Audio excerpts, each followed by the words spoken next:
This here is an old lifelike Teakettle steam engine. This is one of the original models from when they had an open frame motor and all four of the wheels were driven through gears. And it unfortunately wasn't a very good runner no matter how I adjusted it. The gears were poorly meshed, I couldn't seem to get them fixed right, and they ran really rough as a result. And the gear ratio also gave it a pretty high speed, especially combined with the open frame motor, so it had no low speed control at all to speak of. So I decided to give this thing a full repower. So here's the gear design that I put together. I've got the Hobbytown helical gears there for the axles, and then a spare Hobbytown spur gear there. And then going into the tower, I have these gears which were pulled from a dead CD drive, and also a motor which also came from a CD drive. I don't remember where the brass gear came from, but there's quite a bit of gear reduction in there that you can see, and that brings it down to exactly the speed that I was wanting. And there's the fully assembled chassis, and I don't know how I forgot to account for the coal load, but fortunately there was enough material that was just unused in there that I was able to cut that away and make it fit. And the chassis runs pretty well too. I mean, it'll never be ultra smooth just because of the really cheap wheels, but for what it is, it's not bad at all.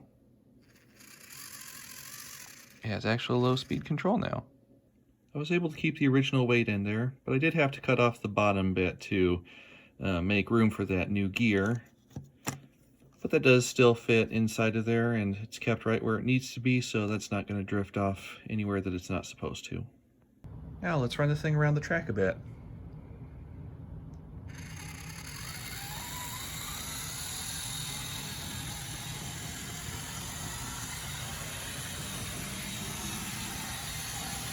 That there is full speed.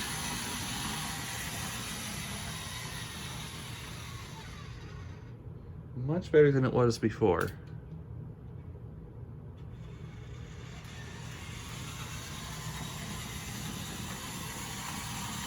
Like I said before, not exactly a perfect runner because of the very cheap wheels. But that turned out pretty good.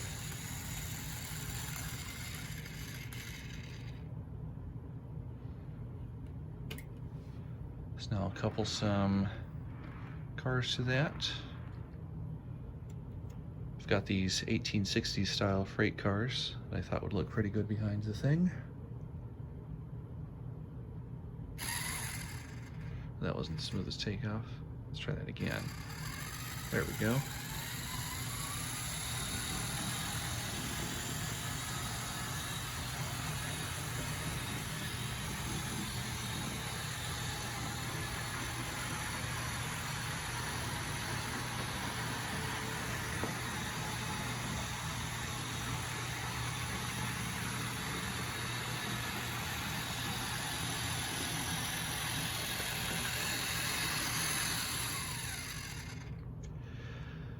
So I'd say that turned out pretty well.